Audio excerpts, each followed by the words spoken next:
Hello, hello, hello. Hola, bienvenidos.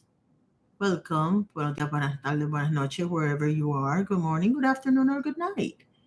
Now, let me do a little. I'm not going to be here long. This is supposed to be 15 minutes or less, just as an introduction.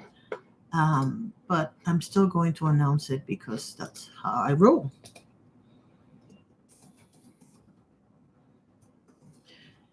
Hopefully, somebody will see it and show up later and add to the conversation. But for now, this is what's going on. This is okay. So I have several channels on YouTube, and I have several profiles on other social media. And for the month of June, I'm going live for 15 minutes on all platforms, other than my original live stream place, which is Metamorphosis Rocks, where I go live Fridays at 4 p.m. Eastern Standard Time. Now, the rest of the live streams are not going to be deleted unless the platform itself deletes it after 24 hours. I haven't encountered that yet. I believe Twitch, because I've never used it before, I believe Twitch doesn't hold them, but I haven't figured that out yet. So it is what it is. Anyway, today is just a little introduction to let you know what we're about. We are going to be doing different things here. We have, hopefully, starting next month, we're going to have a podcast where a millennial and a Gen Xer discuss books, movies, shows, whatever, based from our different perspectives so that we get both looks at things. Another thing that we're going to do here is review magazines and review books. Hey, Molly, good morning. So I'm going to show you a couple of the books that I'm going to be reading for the summer, and then I will be creating content on. Now, content in and of itself, like videos and stuff like that and shorts, are probably going to start. The shorts are probably going to start next week, but the videos themselves, the long form and the reviews or the whatever I decide to do with the content that I have already on hand, that is going to start happening in July. So the first thing, if you were looking at shorts, you probably saw these are Austin Kleon's books.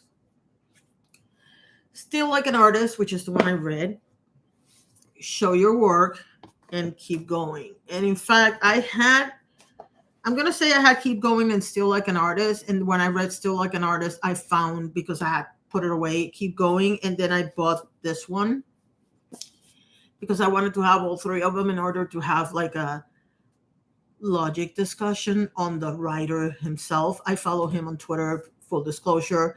He is one of the few lights on social media in terms of he doesn't go into politics a lot. He doesn't go into any of the nonsense that happens on social media. More often than not, he posts about him riding his bike somewhere, his own artistic pursuits and his own writing, and other people's artistic pursuits, which is what I love about him, because he does feature a lot of other artistic people. And if you know anything about me, you know I love that. Now, from the TikTok verse, we have Born of Fire, the first one. She has a second one that just came out, R. Carter. I'm halfway through it. One of the things that I struggle with, and I am getting better at, but I'm not there yet, is the fact that every once in a while, if either I eat gluten or I do something stupid or I get a flare up, let's be honest, the first sign that I'm going to get is brain fog. I can read and I cannot internalize anything. So when I know that I'm not keeping up with whatever I'm reading, I stop reading until I feel better. And unfortunately, this book was one of the victims of that. I did review the book from what I know already, because I almost finished it, and then I started reading it again because I realized that I didn't internalize anything. So now I'm halfway done on the second one. So yeah, she's on TikTok. That's how I found her. That's how I discovered her.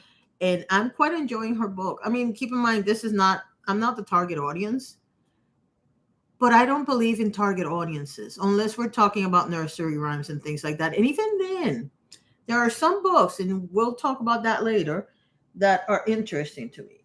The next book that I'm going to read is The Healing Touch. This, full disclosure, Sarah sent it to me. I have not been able to get into it for what I explained about brain fog, which I hate because I wanted to review this as quickly as I could, and she sent it to me a little while back. But I just been flare up after flare up, so I think they called that book talk. Yeah, that would be book talk. You are correct. This one's from book talk. I don't think Twitter book twit exists, but I met Sarah on Twitter, and she's a very nice gal, and I really cannot wait to read this. This is a spicy book, by the way, from what I understand. Then we have Save the Cat. It's about screenwriting. Now you might be wondering, why do I want to have a book on screenwriting? And the reason is simple. If you write scripts for when you're making videos on YouTube, any and all ideas are welcome. So of course I'm gonna read about how people script write, because it helps me with creating scripts for my own videos. And because I visualize, certain videos take me a lot longer to make because I have a visual image of how I want it to look. And I'm hoping that this book will help me put those ideas on paper in a way that will help me make it come to reality, if that makes sense. So that's why that one's here. The Stories We Tell by Joanna Gaines. Now, if you know anything about me, you know I'm not a fan. Hi, Lily. I love Lily. Lily shows up for everything. And so does Molly, so I shouldn't be talking, but you know what I mean. I love my rock stars. Let's put it that way. Because I know whoever doesn't show up to the live shows up later. So Joanna Gaines is not somebody that I admire, aspire, or even I don't. Okay. There's nothing that I dislike more than a person that wants to be whiter than the people they marry into, or the families they marry into, or whatever. That just annoys me. You have to, in my opinion, you should embrace your heritage and then add to the flavor by adding whoever you're in cahoots with. But because of some statements she has made, it's very clear to me that she doesn't see herself as whatever she is. She sees herself as who she married. And for some religions, that's very important, that the woman is subservient to the man and that she does everything the man says and blah, blah, blah. There's some areas where I think, well, first of all, I don't agree with those religions. But if I believed in that, I would think that your heritage would be important enough that you would make your husband understand why that's important, if that makes sense. And I just don't think she's doing that. Now, the next two are recommendations from a little bookstore, little independent bookstore that is like right around the corner from where I am. I drive by it all the time, so I figured I would check them out. They have really good suggestions, and they have a lot of books that I would never in a million years be caught reading, which is why I go there. Abby Jimenez, Part of Your World. I believe this is the first one. I believe she has a couple more books. I asked the guys at the bookstore. The name of the bookstore, by the way, for those of you who live in Florida, is Spellbound. I want to say it's Sanford, Florida. Is it Sanford or Lake Mary? Sanford, Florida. And if you live in the Orlando area, you should check that little bookstore because it's a jewel of a bookstore. Not sponsored. They don't even know I'm talking about them. In fact, I applied for a job there and they never gave me a job. But they have this one gal that works there, which is the one that I know better than anybody. I'm not going to put her on the spot. However, if she lets me, she watches this video, she likes it, and she lets me, I'm going to post all her social media below and I am going to, whenever I have a chance, I'm going to put the Instagram for Spellbound so that you guys see it. But she is amazing and she gives very, very good recommendations. So far, I'm happy about that. And then the last book on this little haul is Twisted Love by Anna Hong. I want to say that's how you say their name. I'm not sure, but I can tell you that this is one of either 4 or 5, and I cannot wait to get going with this. So those are the books I'm reading for the summer. Now, the first 3, I'm kind of cheating because one of them I already read all the way through. And of course, this one I'm kind of cheating because I read I read it once and now I'm reading it again because my brain doesn't work. But that's what I'm working on right now. Wow, I actually managed to make it 10 minutes without having a panic attack and not making no sense. Another thing I wanted to tell you guys, I don't know if you can see from here, but actually you can't see it because it looks like a lot more crap than there really is. I almost have my kitchen island clear, and I'm using that for filming, so that's why I want to clear it up. Look, in this house, everything has to serve several purposes. If you saw the live stream from, I think it was yesterday, I had clothes hanging over there. No, it wasn't yesterday, it was the day before yesterday. I had clothes hanging there because that behind those doors is my laundry room, which is actually a laundry wall because it's just enough space for the machine, the washing machine and the dryer. But I don't like drying my pants. So I just hang them over there and then put them away. I also don't like drying my dresses, so they're usually there. That thing that you see there, hold on. That right there. Yes, that right there. The mannequin. The mannequin is serving for me to take pictures of the clothes that I'm selling on Poshmark and Mercari and all that other stuff. That is actually a mannequin that is a decoration in my daughter's room. So yes, it's serving two purposes. Pretty much everything in this house serves two purposes because what can I do? Okay, let me see. Oh my God. But that's the oldest baby. You still have babies to go, don't you? Anyway, I can't read books as soon as I start to fall asleep.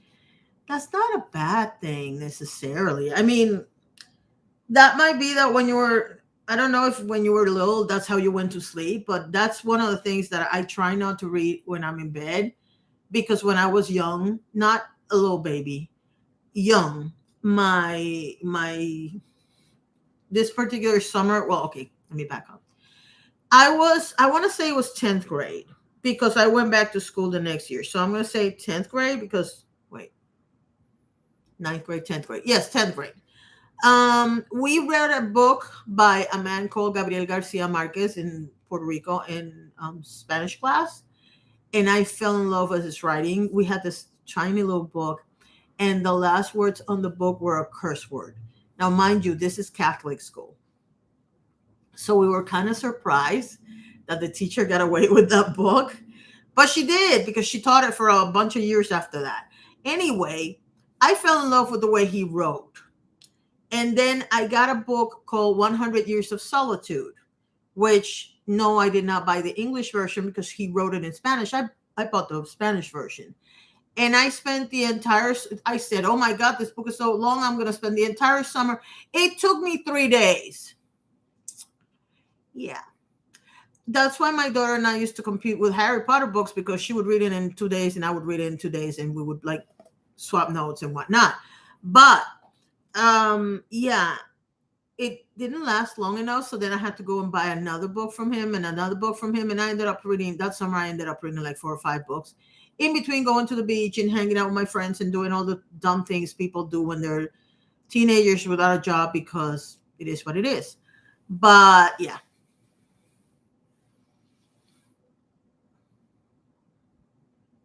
Yeah, she keeps calling it a play. She's talking about the Rona, by the way. Don't let her scare you. She had the Rona. Girl, mine is 31. You want to talk about getting sad that you don't have a baby anymore? Mine's 31. 31, woman. Anyway, let me get out of here because we gotta go. Thank you for joining me today. I'm so excited. Yeah, I realized I didn't make the list. I found out that the community page on all my channels is working except for one, Metamorphosis Roxanne Español. I'm thinking it's because I only have 10 subscribers there, but I already asked for it and I don't know what's going to happen to it. But I wanted to make the first ones like not known by people so that I would get used to. I remember when I started and I realized that I lost the nerves, especially on YouTube because I'm used to live streaming on YouTube. But when I go to like Instagram and all the other places, I get really, really nervous and it's really, really exciting. So I'm going to keep that up. But I am going to start writing to you guys probably Starting tomorrow, I'm going to start telling you when I'm going to be live the next day. I can tell you right now, just so in case you want to know, I realize that one of you speaks Spanish and the other one doesn't. But tomorrow's live stream is going to be in Metamorfosis Roxa en Español at 4 p.m. It is what it is. Oh my God, 23 and 18. I wish my kid was still 23 or 18. You know, I miss those days because that is the time when the kids get to that age, is the time when they go from being your kid to being like a friend more than your kid. And I was so looking forward to that because I treated my daughter as a kid until she was 18. Well, technically 17 because she graduated from high school in 17. The minute we moved here, it was like we were roommates instead of like mom and daughter, although she still bosses me around and every once in a while I still boss her around. But yeah, and that was the most exciting time for me because you feel responsible your entire life. But it's a little different before they turn into like thinking adults. Plus, my daughter is ridiculously smart. I don't know where she got it from. She's really, really smart. And every time she comes up with her version of events, like, when you ask her for her perspective on something, it never ceases to amaze me. And it's not because she's my daughter, it's just that she's wired very differently than her father and me, which is, in a sense, to our credit, that we never tried to he's, let's be real, when we first got to the States, he's a Republican, I'm a Democrat. So that has changed quite a bit since then. But we never, in Puerto Rico, it's the same. We're opposing parties. But we never tried to convince her to go to either side. Same thing with religion. I was Catholic and he was not. And we never tried to convince her on that either. And shush, you hell smart lady. Oh, thank you. Well, honey, I don't expect you to subscribe to that channel because that channel is in Spanish unless you want to learn Spanish, and then you can tell me and I'll do like a little Spanish lesson just to make fun of you. 15-minute live streams is perfect for a Spanish lesson. Anyway, I'm going to go now. Love you all. I'll see you later. Thanks for coming to my little chat today. Bye.